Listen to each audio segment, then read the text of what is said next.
Hello, Mick. Welcome back to another edition of From the Press Box. Or no, this is not From the Press Box. This is Jungle Juice. I'm sorry. We're off to a really good start here. Yeah, this is great.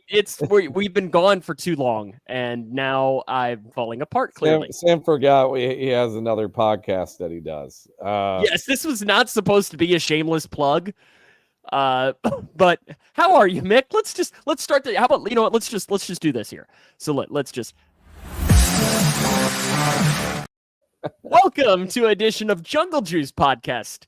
I'm Sam Gormley. He's Mick Nelson. There we go. We just did it again. It's like it never even happened. Yeah. That's we did good there. Look at us. You really rebounded from that mishap. It's been a minute since we've been on. We've both been extremely busy with life and so on. So we took a little bit of a hiatus over these last, I don't know when the last time, 10 days or so it's been since we've had a last show. So we've got a lot to get to. But Mick, a lot of Bengals news has surprisingly come through over these last couple of weeks as well. Yeah. Are we saying that the Tee Higgins thing is surprising? Surprising, no, but that'll definitely be something that we're going to talk about on today's show. As also coming up on the show, I think we're going to have a good discussion because I think it's important for us to have about Joe Mixon. And yeah. Mick and I, when we had I think it was our last show, we had a discussion and we actually disagreed. Where you said that you thought the Bengals should keep Joe Mixon, I said that I thought they shouldn't. I want to dive deeper into that conversation because I think it's important because I think it's one that the fan base is having a lot of over these next couple of weeks. Maybe, Mick, you've already changed your mind on that. I don't know. We haven't talked about it, but that'll be good for us on the pod here tonight. The salary cap is increasing. We're going to discuss that. What impact could that have on things like the Tee Higgins deal? What changes could that have? Does that make something more likely for an extension? Does that make it more likely that Joe Mixon is a Bengal next year? We'll talk about that. And then the NFL Combine, Mick has a list of some guys that he is going to be watching that could potentially be on the Bengals' radar, and maybe just in general that he's wanting to see for the Bengals coming up. But we appreciate everyone for tuning in on the Jungle Juice Facebook page, Jungle Juice YouTube, and also on the Jungle Juice X, Twitter, whatever we want to call it. We thank you for joining us there. But Mick, let's waste no more time and let's dive into the Tee Higgins news. On, I guess it was Friday evening, it was leaked to the media and reported that the Bengals are going to decide to use the franchise tag on Tee Higgins. I know my first reaction, I'm assuming, is the same as yours, Mick, and that was, I'm not surprised. Yeah, not surprised by it. I think this kind of confirms that that they're probably wanting to go all in on 2024. I think they're probably going to tag T regardless, and I think that them going all in for 2024 was a pretty strong possibility. With the salary cap increase, I think it's a lot easier to stomach. And I love T. I loved what he's done for the team, but I was, kind of worried that he'd be eating up too much cap when we have some holes to fill. But, there's some other factors that kind of come into play, and not just the salary cap increase, but this is also not the greatest of free agent classes that we're really seeing. So are the Bengals really going to spend money in March? I guess we'll see on that. But, they might also be looking at rolling forward as much cap into 2025 as they can as well. I don't know. I'm very happy about the Tee Higgins move, though. I think that I think it was the right decision. Yeah. I will say this. I think it was absolutely the right decision. You're locking him in for $21 million. And, if anything else, I think the Bengals are kind of saying, hey, you can make us an offer. We might listen, and we're going to come back to that, what the offer could look like and what the Bengals accept, what do we think, what's the history, and so on here in just a few minutes. But I think if anything else, in just going basic terms, like you said, you're getting the band back together and you're letting it ride. Because I know that the Bengals last season, I think it was 120 plays last season that they had healthy Burrow, healthy Chase, healthy T on the field at the same time. And in that 120 plays, and I know it is a very small sample size, they were the number one offense in the NFL by a large margin. And I get it. They did it against.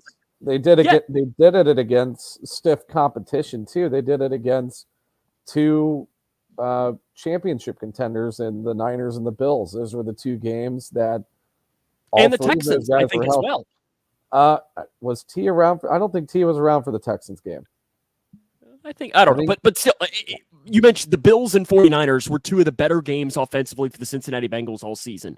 And that was important, I think, to try and get the band back together for at least one more. Because my worry, and I think it was the Bengals' worry as well, is you don't tag him, you're getting maybe a third-round pick for compensatory, but that easily could go away if you make a splash and sign Chris Wilkins, just as an example, or Chris Jones. Insert big-name free agent. That would almost cancel out to where you end up, in the long run, getting nothing for Tee Higgins.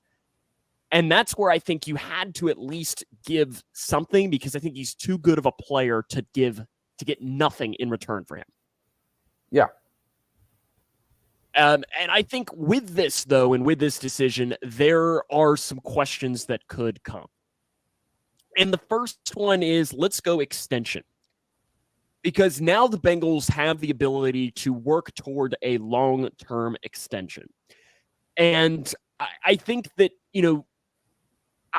I do not expect a long-term extension to come for Tee Higgins. Nor do I necessarily think it would be the right decision to have a long-term deal unless it was very team-friendly.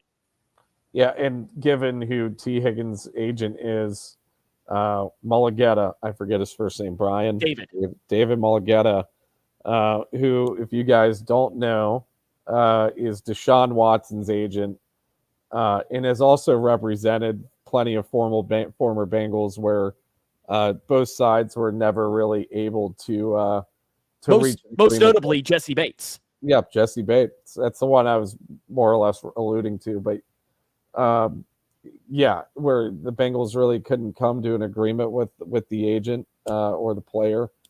I just don't see T being back. I think we've seen the story before, obviously, with Jesse.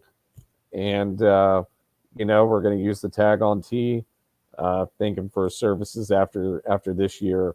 And he's going to be a really good wide receiver for somebody else going forward. And I think that's probably the right strategy to go about it, Sam. You're going to have to – you can only extend either T or Jamar, in my opinion. You can't extend both. You're eating up way too many resources by locking up so much money into two wide receivers and a quarterback.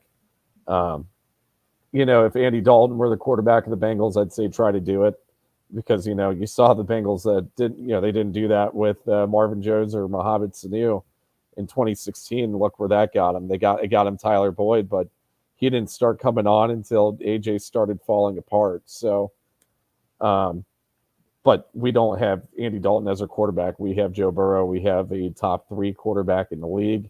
He's eating up the most money. He's eating up the biggest cap hit in the league probably next year, or at least a top 5 cap hit. You just can't keep all 3 of them. It's just not feasible. And the wide receiver market's probably about to completely reset here in the coming months, potentially. With guys like Justin Jefferson and CeeDee Lamb and so on, and heck, even Chase. Yeah. In that realm, it is going to completely blow up.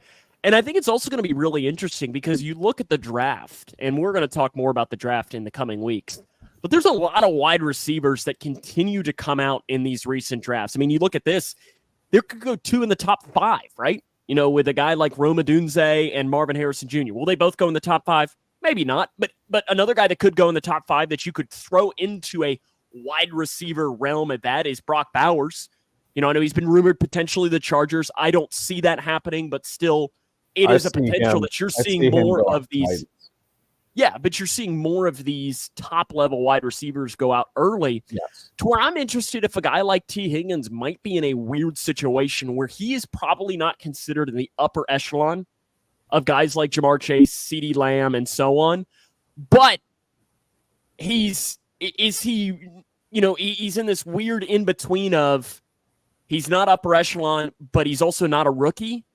Is it worth paying a rookie number to get closer to Tee Higgins and maybe get more games because Tee Higgins has had the injury history as well. And that's going to be one of the interesting aspects too. Yeah. I think Jamar Chase and how dynamic of a playmaker he is pretty much enables any other quality wide receiver on the team to produce and provide a meaningful contribution to the team. You know, I know T had a pretty good rookie year, and he's obviously had good games without Chase. But I just think that's just the way it goes when you have another wide receiver who's as good as Jamar Chase on the other side. It makes things a little bit easier on you. They can try doubling both of you, but then, you know, that just leaves somebody else wide open, right? So I think it's probably a good move to find somebody in the draft, like you said. You know, we're seeing wide receivers. We're seeing really good wide receiver classes year in and year out, essentially. I can't remember the last time. This past year might be the only year I could think of us having, you know, the NFL having a subpar wide receiver class, or maybe just like the first rounders weren't that good because you still had Puka Nacua, who came out in 2020. Rashee Rice. Yeah, it's another there were great multiple one. guys. And I think the quarterback and the offensive play caller matter more, right? Because, you know, yeah, Puka's a 5th round pick, but he's going into Sean McVay's system, and Matthew Stafford is still, you know, wheeling and dealing when he's healthy. And then obviously Rashee Rice has Mahomes, and I mean, he's probably the best wide receiver Mahomes has had since Tyreek Hill was there. So I think with this now, is it does lead us into the next aspect of this Tee Higgins deal, is the Bengals now theoretically could be open for business. And by that, I mean it could be an extension to Tee Higgins, or it could be the quote-unquote tag and trade. Now, to go through the history of this tag and trade, I'm going to first start with A.J. Brown. Now, A.J. Brown was not technically a tag and trade. So that's something to keep in mind, but he still kind of was at the same time. He didn't get the franchise tag. He was in the 4th year of his deal, if my memory's right. And then they traded him away. Tag and trade, yeah. It was. It wasn't technically a tag and trade, but it pretty much was at the same time. He was dealt to the Eagles 2 years ago for picks number 18 and 101. Now, if somebody called the Bengals today and offered them that deal, I would be probably packing Tee Higgins' moving van myself. If you're going to get a first-round pick for him. Now that I'm thinking more about this, maybe they are kind of different in the sense of the cap hit number, right? Because A.J. Brown was in the 4th year of his deal, and he was a 2nd-round pick, so his cap number was probably correct a quarter of the 2020 or of the $22 million that you're paying Tee Higgins. So that's got to decrease the value of Higgins dramatically. Correct. Yeah, correct. Now to put things to dive deeper into that, Davante Adams. He had that as well. Again, a different scenario because there was some disgruntledness, I guess is probably the best way to describe it, between him and the Packers and so on. And then he also knew that more than likely his quarterback wasn't going to be there much longer. But they traded him to the Raiders for a 1st and a 2nd-round pick. Again, not a perfect comparison at all between Tee Higgins and Davante Adams. Yeah, don't want to poke another hole in there, but we're also talking about A.J. Brown and Davante Adams. I mean, Davante Adams 2 years ago was the best wide receiver in football, and A.J. Brown is, excuse me, has constantly been a top 10 receiver, and I don't think you can put T in that category, unfortunately. I mean, I think the most realistic thing you get from T is a 3rd-round pick with the tag. So let's go further into some of these examples as well. Yannick Ngakoue. Not different position, but defensive end, trades from the Jaguars to the Vikings, 2nd-round pick. Jadeveon Clowney, traded to the Seahawks. You've got a couple of players in a 3rd-round pick. Frank Clark, traded to the Chiefs, 1st and a future 3rd that year. Interesting. Dee Ford, traded from the Chiefs to the 49ers for a 2nd. And then one that I think might be the most interesting is in 2018, on the 9th of March, the Miami Dolphins traded Jarvis Landry to the Cleveland Browns for a 4th and a 7th-round pick. Now, is Tee Higgins Jarvis Landry, This is when Jarvis Landry was in the height of his prime, too. I mean, he had a couple of years there where he was a dude. Yeah.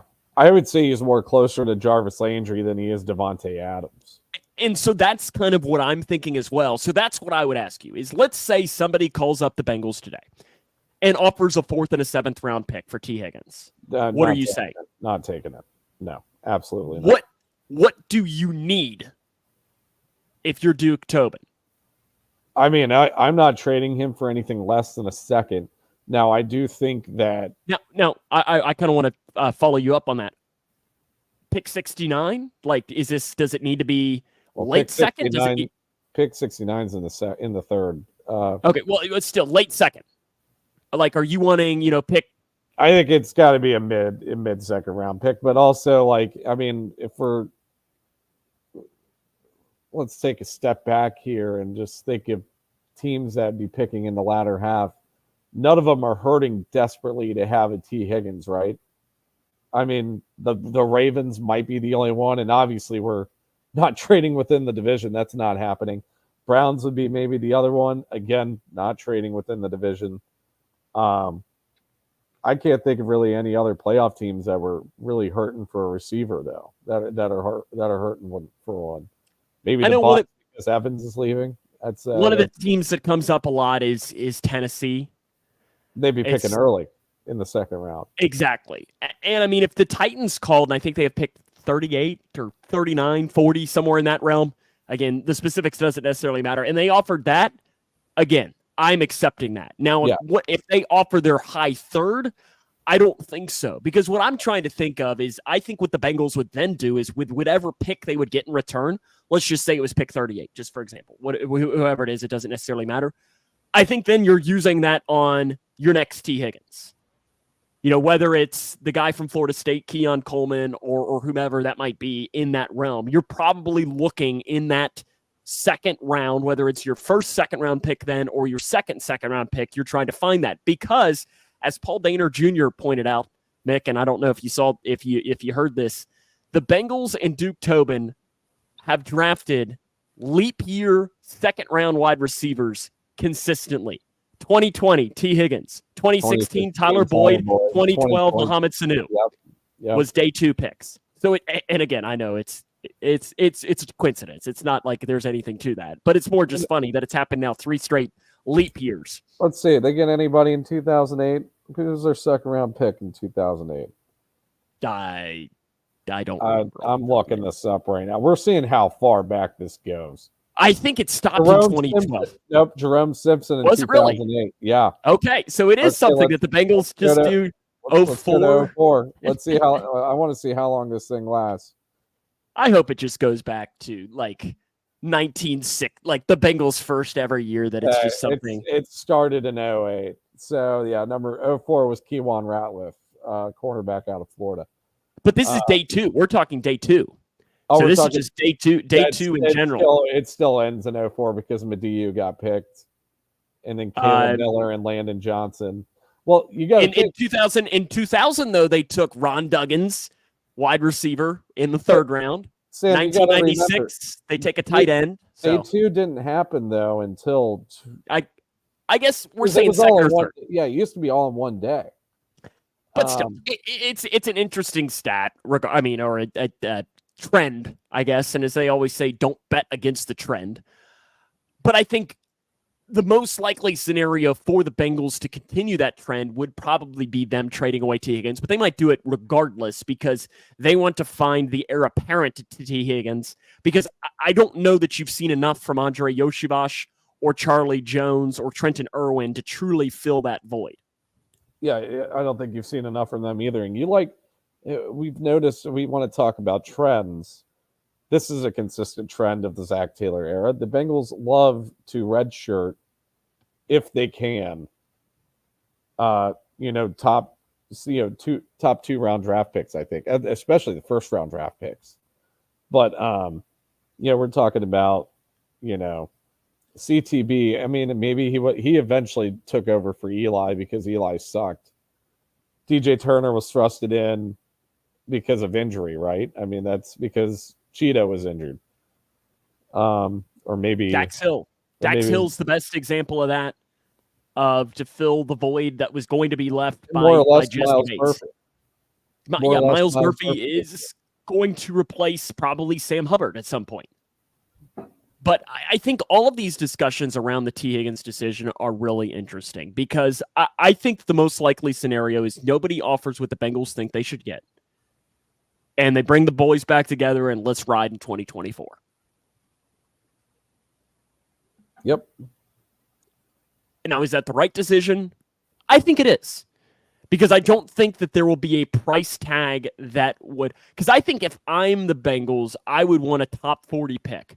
And I'm not saying that Tee Higgins is worth that because his worth is different for every team. But I think for the Bengals' worth, for what he brings, I think that's probably what I would be thinking. And I think that's what they're going to think. And I don't know that they're going to get that. I'd be shocked if they do. Yeah. Yeah, same here.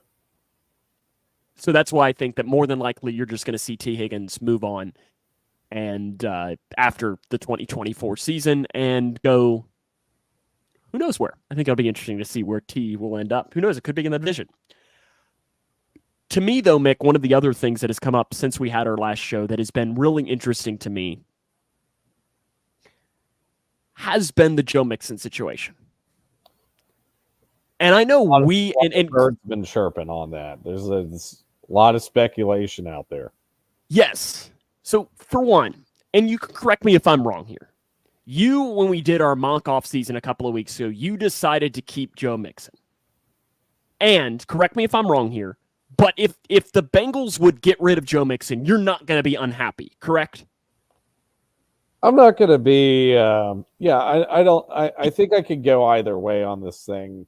Because that's what I've been the most surprised about is the fan reaction to the potential of getting rid of him, of the fans who can't understand why it's a thing.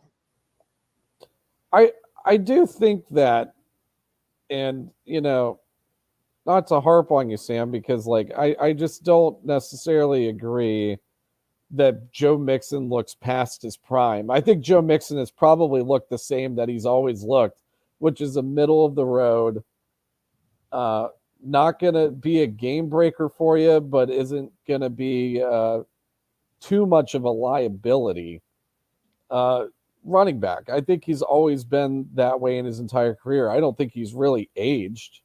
And also, if we're looking at the free agent market, who are they really going to get? I mean, everybody's around the same age. I mean, they're like, the better running backs are like 26. It's only 2 years apart.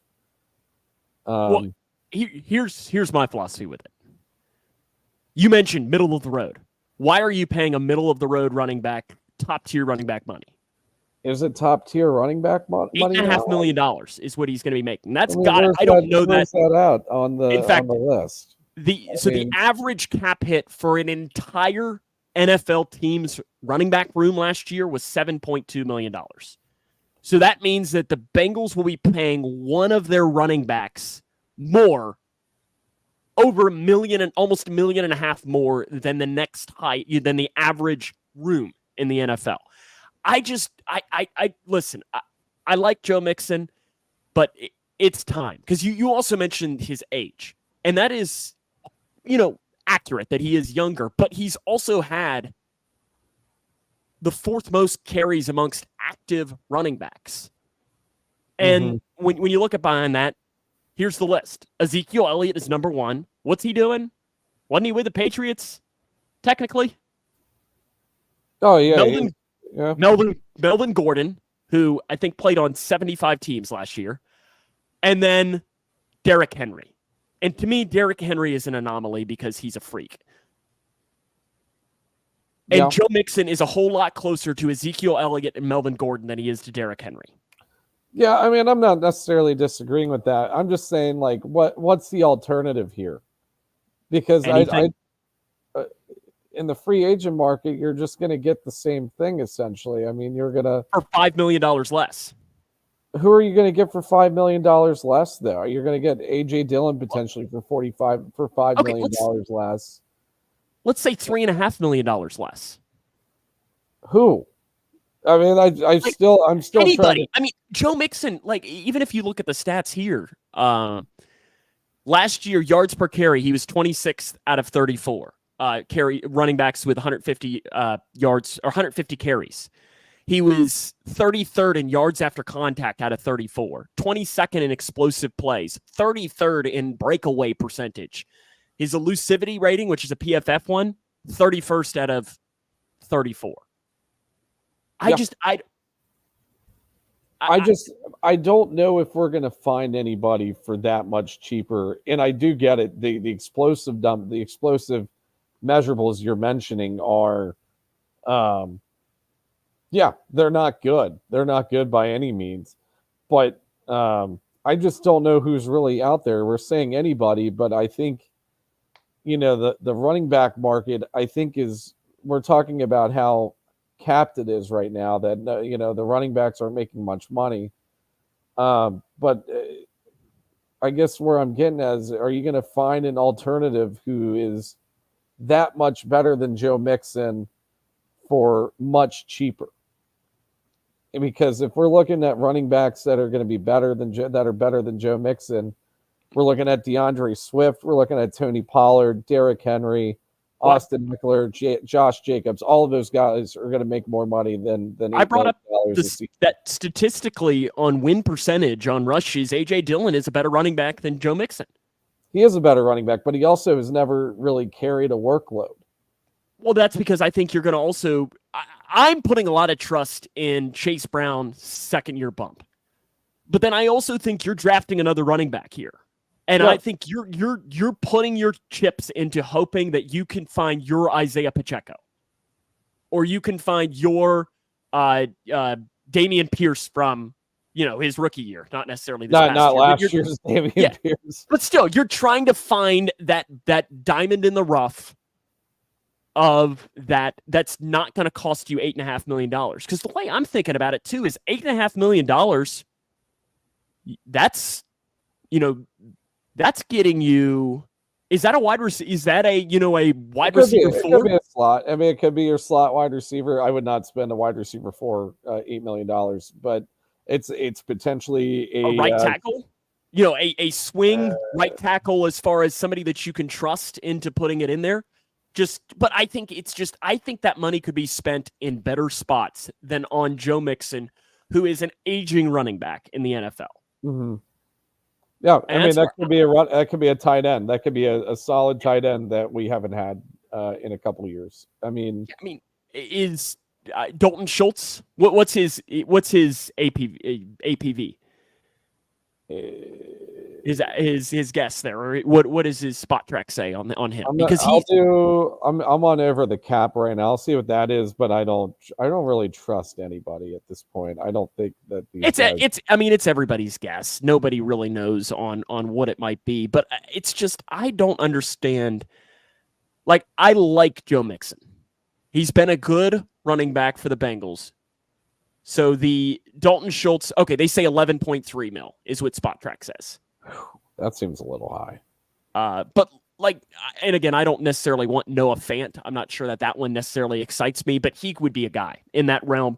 He'd probably be even less than that of an example of, I think that you can use that money in better spots and hopefully find, because the other way I think about it is, if you rated the final 4 running backs this year, and let's just say it was a final 5, and Joe Mixon was in that category. Let's just say that, for example. You've got Pacheco, McCaffrey, Gibbs, and then Edwards/Lamar.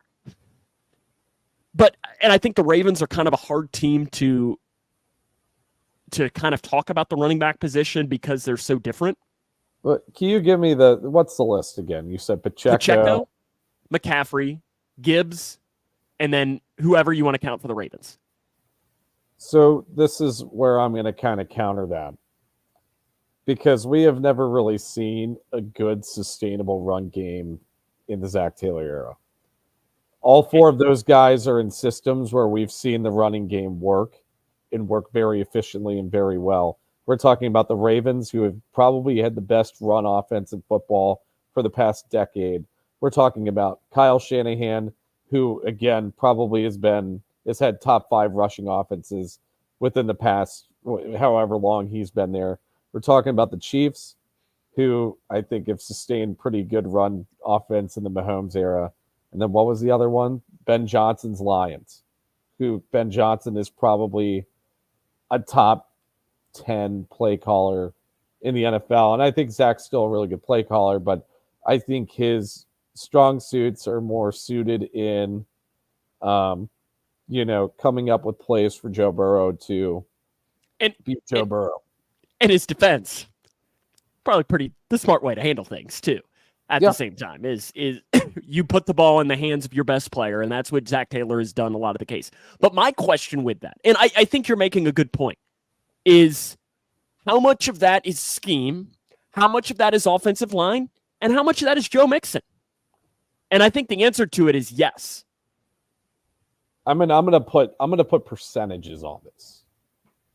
Okay. I'm gonna put 70% on scheme. Wow. I'm going to put 20% on Joe Mixon, just because we've seen the run offense do look somewhat efficient when we saw Chase Brown get a decent size carry load, and we saw Samaje Perine sprinkled into the game a little more. So I'm going to put a little bit of it on Joe Mixon as well. Maybe I'll tease it down. We'll say 55% scheme. 30% Joe Mixon and 15% offensive line. Because it's not like we haven't signed dudes on the offensive line. We have tried, we have exhausted pretty much any option to getting the offensive line to look like it should, to look like what it should have looked like in 2023. And, we were trying to get it back to that 2015 form, right? Where it's probably the best Bengals offensive line I've seen probably ever, right? I mean, in our lifetime. I was thinking maybe 05, when they had Willie, they had Rich Brand, they had who am I? I'm blanking on the who's the guy Levi, that got was that Steinbeck? Eric Steinbeck. Yeah, Eric Steinbeck. Yep. I mean, so guys like that. But yeah, I mean, 2015 was probably the best offensive line, I would say, with Whitworth, Bowling, Zeitler, Andre Smith, and we'll leave Russell out of that one. But you get what I'm saying, though. We haven't seen Russell Bodine is catching strays. You know what? He anchored the O-line. He anchored the best O-line I've seen in Bengals franchise history. So, I think a lot of it has to do with scheme, just because you mentioned those 5 running backs or those 5 offensive schemes. Now the Niners did go out and get a Christian McCaffrey. Yeah, and Christian McCaffrey to me is the anomaly. Like yes, he's a running back, but he's almost his own position. He's a utility man. He's pretty much a utility man. He's a Swiss Army knife. But before Christian McCaffrey, you saw like the Niners just trotting out 7th round running back after 7th round running back, and you saw Raheem Mostert take off for a while. You've seen Jeff Wilson do some stuff in the backfield. You saw Elijah Mitchell, who was the guy from a Rookie of the Year candidate in 2021. So yeah, it's. I think a lot of it has to do with scheme.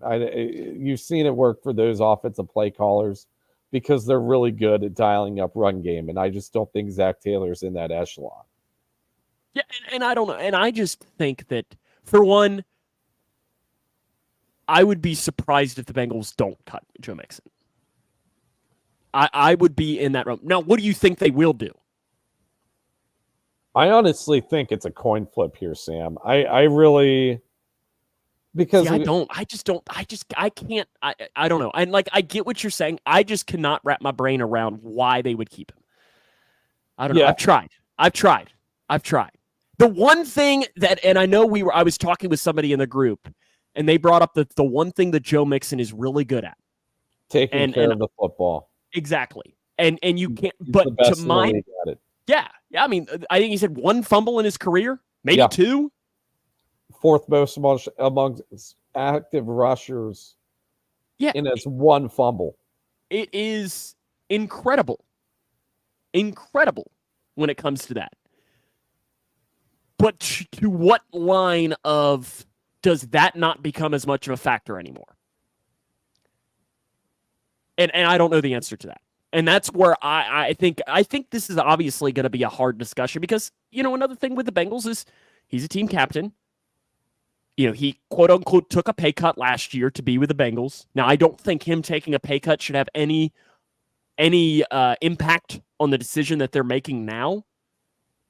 No, it's a business. It is. Yeah, it's a business. Can we highlight what Christopher Whatman said here? I'm trying to make it's in response to Frank's comment about Chase being a number one wide receiver. He says, not in Minnesota, Miami, or Dallas. I think Chase is better than CeeDee Lamb. I would say that. And I mean, Chase, I would say, is better than Cooper Kupp right now, and I don't even know who he's saying is better. Chase is better than Puka. And then Chargers, no, obviously, until Malik Neighbors gets there, and then maybe there's an argument if he turns out to be really good. But anyways, Joe Mixon, I'm not like, I know I just argued with you for about 15 minutes on this, right? I'm still not like, if he leaves, I'm not, I think you could probably sustain the same level of offense probably if Joe Mixon's there or if Joe Mixon's not there. I think that's the point where I'm getting. Now, like you said, you could go cheaper at the position. But I still think, I don't know. It's if his number was $5 million, I would be bringing him back. Yeah, I'll say that. But I think the 8.5, that's a lot of money. And the Bengals offense, we talked about this a couple of weeks ago. It needs to get more explosive. It needs to get faster. Because in all reality, the Bengals offense, it's good, but it's not necessarily fast. No. I mean, Chase is the only player that is fast. I guess Chase and Chase are the only players in that offense that really have any speed. Yeah. I mean, now is that intentional? Do we know? I guess do we know if that's intentional, that they like to kind of slow down the game, take the game kind of go at your own pace. I don't know. I'm just thinking outside the box. It might be a Burrow thing, that Burrow wants that. But at the same time, I mean, you're telling me Joe Burrow wouldn't like Isaiah Pacheco? Or, I think he'd probably take it. I know the name that keeps coming up, and we'll talk more about this next week when we dive into offensive free agents too. The fan free agent pick is going to be Clyde Edwards-Helaire. It's going to keep coming up. You already have Chase Brown. You don't need you're going to have two Chase Browns. But he's friends with Joe Burrow, Mick. Oh man, yeah. They're going to bring back Thad Moss too, in case you didn't hear. Yeah, and Tyler Sheldon, Tiger Cats legends, Thaddeus Moss. That's why Alex Schubert isn't watching tonight. He's actually on a flight to Hamilton, Canada. Or maybe he's in Hamilton, Ohio, walking around because he thinks that's where the Tiger Cats play. I don't know. He could be. I don't know that I'd really be wanting to walk around Hamilton at this time of night, though, if you know what I mean. The salary cap, though, Mick, I think is really interesting on this, is it got a massive bump. More than anyone was expecting, to over $250 million. After you take away the Tee Higgins decision, the Bengals have $52 million in cap space when it was expected that they were going to have about 40. It's about $12 million more, right? Give or take. Does this change anything this offseason? Are we talking about for the Bengals or just the NFL? Yeah, Bengals. I'm talking for the Bengals. I don't think it really changes anything, just given that where the Bengals' needs are, because they like to address needs, immediate needs in free agency and then future needs in the draft. I think that is what their philosophy has kind of been changed to in the Zach Taylor era. But if we're looking at positions that where our needs are, right? So we're looking at slot receiver, 3 tech defensive linemen potentially. You're looking at a nose tackle. You're looking at a tight end, and you're looking at a right tackle. Yeah, right tackle. And then maybe a secondary piece. Yes, it may be a secondary piece. My point here is the free agent class this year at those positions, other than maybe cornerback, is not that appealing. There are not many running backs that aren't gonna that are gonna cost more than Joe Mixon that I would really want in free agency. There are really no wide receivers in the slot that I want. There was one possibility. I think Nick Westbrook at Keeney is probably going to get a look from us because he's got a similar build to Tyler. He's a little bit younger and he plays primarily in the slot. But other than that, there's really no slot receivers. There are no nose tackles that the Bengals are going to go after. Except DJ Reader. Maybe DJ. And this might be the reason DJ Reader's back because the nose tackle class is so bare. What about the 3-tech class? Where's the Josh Tupou love? I hope he's out back. there. I hope he's back as a. He's gonna be back. You know that they can't get rid of him. Come back, work in the pro shop. That's what he's gonna do. Oh, and Josh Tupou. Anyways, there's no nose tackles. The 3-techs, I mean, there's some good 3-techs, but I think they are approaching the age of 30, and I don't think Zach necessarily wants that. I don't think the team necessarily wants that. They like having people that are going into their second contracts. What I'm interested in is just really quick on that note, and this will be something we'll talk about when we talk about defensive free agents, is are they at a point now where they've built enough to where they can afford to take one or two of those guys? Especially if they are going to, quote unquote, try and push all of the chips to the table for a little run here in 2024. And I'm interested in that this offseason. Yeah. I mean, I don't think Chris Jones is going to be a guy, but just use him as an example. Like, he is probably the epitome of what you're talking about in that realm of a 3-tech defensive tackle that is pushing 30, that is going to want multiple years on his deal. Now, I think he will be too expensive, but now that this salary increase, it at least, I think it makes that much of a chance go to that much of a chance, maybe? Well, here's the thing with the salary cap increase, and this is where I don't think it's like this is where I don't think, oh, this is the craziest thing in the world. All this does is enable markets to reset for positions. So this is just going to make a wide receiver go from demanding or asking for $30 million a year to $35 million a year.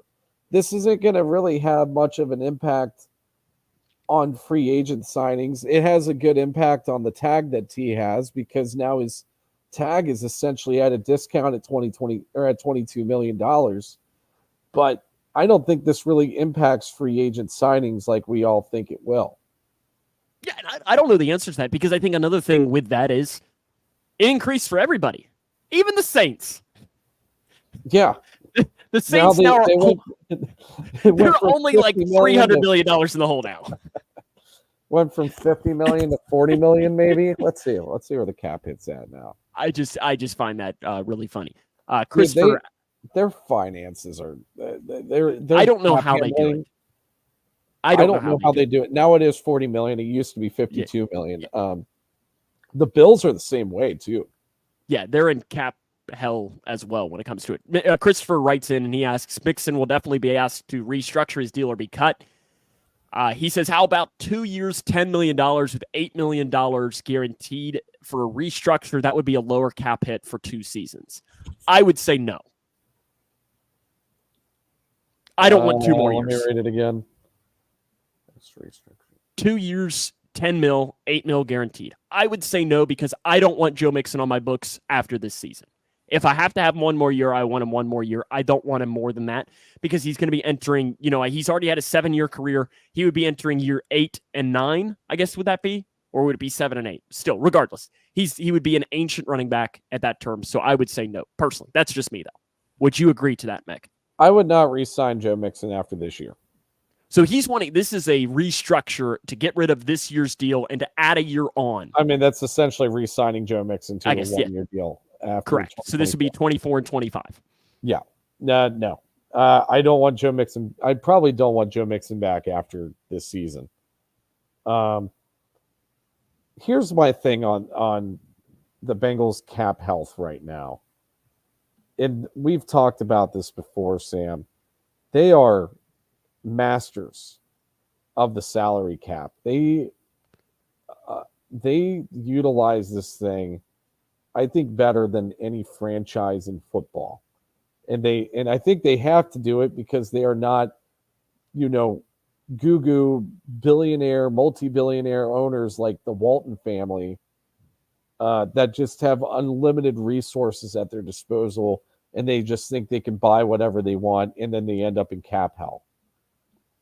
They have to treat this thing very carefully. The way the front office goes about things is very conservative. So they're looking for high value guys for cheap money. They have an opportunity here, Sam, to build a decent roster in football while still maintaining good cap health, with also having the highest paid quarterback in the NFL. This is what, and the part of me makes me think they might try to, and they're always thinking long term. I think and I think that's why I'm not so sure if they're going to put all the chips in on 2024 here. No, I don't think they will. Nor do I think they should, because I think they believe what Joe Burrow said, that the window is his whole career. Yes. If they can roll over as much as they can roll over a lot of money into 2025, and hopefully it's a better free agent class then, because this one sucks. Yeah. But yeah, it's they have an opportunity to do that, and you don't see the Chiefs doing something like that, even though I think they maintain decent cap health. You definitely aren't seeing the Bills do that with Josh Allen. They're more in the hole than the Saints are, believe it or not, Sam. Yeah, they are the number one team when it comes to worst cap health in the NFL. I'm just looking ahead here to go at, you mentioned the 2025 free agent class. I'm just looking at defensive tackles right now. Do you want 34-year-old Aaron Donald? I would go all in on Aaron Donald. I doubt the Bengals would do it, but I don't care if that man is 34. I would throw my chips in for Aaron Donald. He's the best defensive player I've ever seen play. In my lifetime. And plus, and then, I'm just loving this list of players, and then Cam Sample pops up. Like, yeah, I just love, when you look at the list of free agents. I mean, you're looking at Derek Brown. I mean, that could be. That was the exact name that I was bringing up. Christian Barmore. I don't know. And this is just looking into the future of some of them that the Bengals could look McNeil. at. I mean, that would be a solid signing. That's a very Bengal-esque signing, Aleem McNeil from the Lions. So yeah. I mean, obviously we'll look more into it next offseason, but it's already looking like the D tackle class is better. Well, it's hard to be much worse, if we're being honest, though. Oh, it's very bare this year. It's very tough. Like you've got a couple of dudes, but you've got nothing really behind them. You got Chris Jones, you got Christian Wilkins, and then it's And those guys are older. Those guys are older free agents. The Bengals don't like signing older free agents. No, they don't. They got burned when they signed two entering 30 defensive linemen to contract extensions, and neither one lived up to their money. Yeah.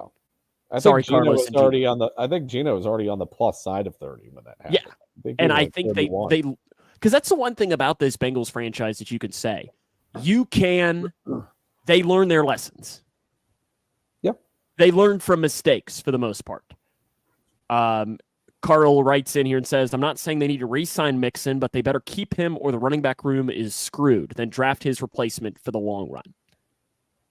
Yeah, I mean, I think they'd have to find a place to replace him. Now, whether that's in free agency or in the draft, it would have to happen somewhere, because I don't think you're throwing all of your chips into Chase Brown and Chris Evans and Travion Williams. And then there was also a running back on the practice squad, I believe.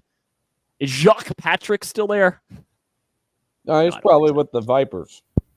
Yeah, or Holyfield. Remember Evander Holyfield's son, wasn't he on? Elijah Holyfield, that's right. So I don't know. I find that interesting. Also coming up this week is everyone's favorite offseason thing. It is the NFL Combine, because I know everybody is going to be just sitting on the edge of their seat on NFL Network. They have wall-to-wall coverage.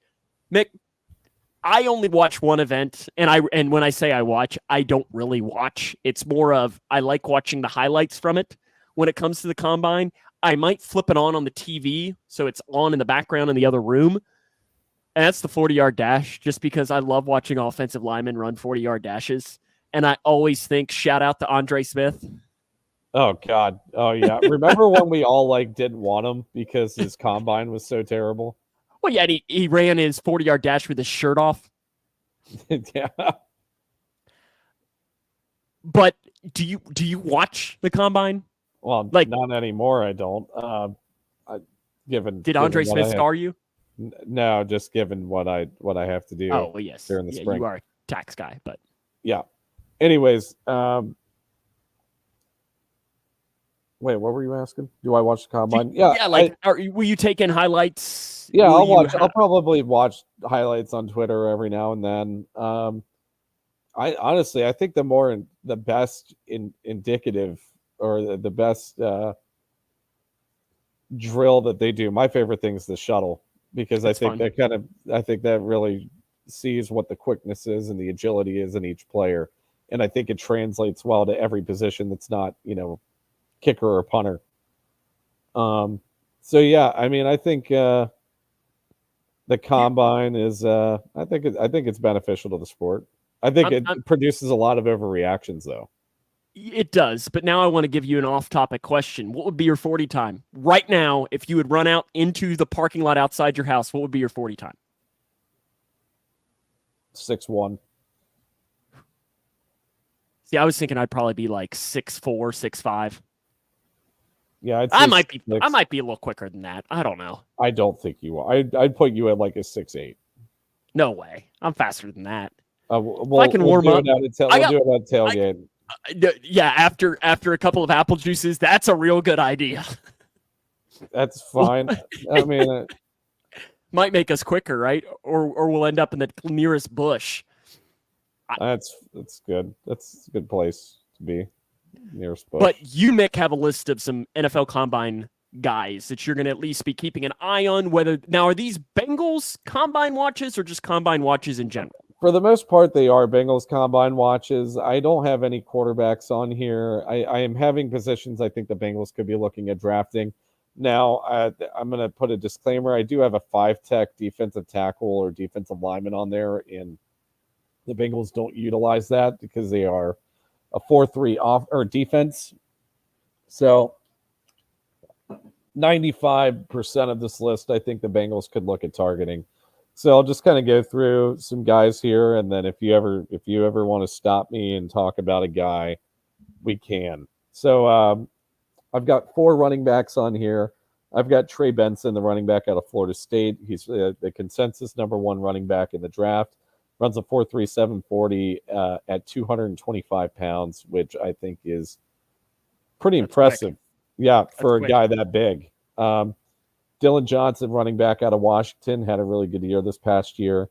Had a really impressive shuttle time in high school. I can only imagine it's gotten better.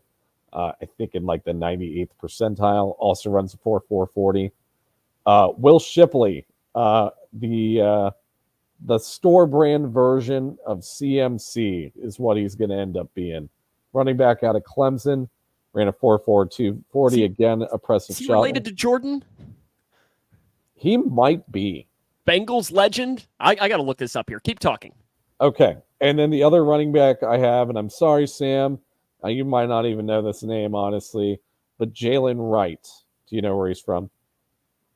Is he Tennessee? Yes, he is. Runs a 4.31, average 7.1 yards per carry at Tennessee. You'll never guess what I'm about to say here, Mick. What? I think he had a big game against Kentucky. So before the show, guys, I listed some SEC combine watchers to Sam, and every one of them, he's like, Oh, I think he had a really good game against UK. Yeah, it just be that way. So, yeah, he had 11 carries for 120 yards, including a 52-yard touchdown. Yeah. I thought so. I was like, that name sounds real. In fact, now that I'm remembering this, I'm remembering he just broke a big one right up the middle. And yeah, okay. Thanks I'm for already bringing back bad proclaiming this flashbacks. guy as the next Raheem Mostert. Oh, okay. I'm gonna go ahead and put that stamp on him. I really hope Kyle Shanahan or Mike McDaniel doesn't get a hold of this guy. Okay, wide receivers. I'm looking at second round receivers for the most part, and in later rounds as well. This is really just round two, which honestly, that kind I'm of waiting for him. that Drop the kind of name. bucks with the trend here. So Xavier Legette, wide receiver out of South Carolina, also had a huge game against Kentucky. Really explosive receiver and has got a great frame. Reminds me a lot of DK Metcalf, so I think except he's got more agility, I think, the DK Metcalf has. Jermaine Burton, wide receiver out of Alabama. I think if Alabama didn't have Jalen Milroe at quarterback, I think Jermaine Burton would have absolutely have gone off. 4.31 speed, has about the same build as Jamar and reminds me a lot of Jamar when he plays. Got Brendan Rice out of USC, played with Caleb Williams. Pretty good measurables. They're not like crazy out of this world, but I think his stock could go up just because he's kind of a jack of all trades in terms of the measurables. He's not really deficient in anything. You're missing one. You're missing one. Malachi Corley's not on here. Well, your list is incorrect then, because Malachi Corley is a pride of Western Kentucky. Yeah, we're talking about combine though here, Sam, and let's go through Malachi Corley's measurables while we're. He's going to run like a 4.12. No, he's not a fast guy. I know that. He is not. He is not going to be a combine darling. 5'10". He's in the 13th percentile of height. He's in the 31 percentile of hand size. His 40 time is a 4.46, which is okay. He's not going to be a combine darling. I got to look up Tee Higgins' 40 time now. It's probably Tee Higgins is also not a combine darling either. Tee Higgins was a 4.6.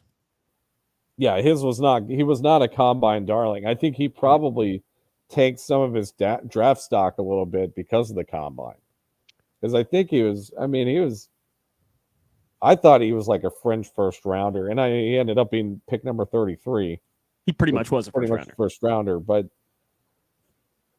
yeah. Anyways, Johnny Wilson, wide receiver out of Florida State. I bet fans are going to clamor for Johnny Wilson because the guy is 6'7" and reminds them of Auden Tate, except he has a lot more athleticism than Auden Tate has. And then the last wide receiver on my list, Roman Wilson, national champion from Michigan. 90th plus percentiles in the 40 shuttle and the vertical, which I think they're all really indicative of a good wide receiver. Sorry, I've got a couple more positions here. Tight end, Jaheim Bell. I'm just going to list the names. Theo Johnson from Penn State, Jaheim Bell from Florida State, AJ Barner from Michigan. Do you have anything on those guys, Sam, that you want to discuss, or should we move on? Keep going. Okay. Offensive linemen, a lot of first round, second round players here. J.C. Latham, right tackle from Oregon. Guy's an absolute mammoth and runs a sub 5 40 time. J.C. Latham, he's Alabama. Yes, he is.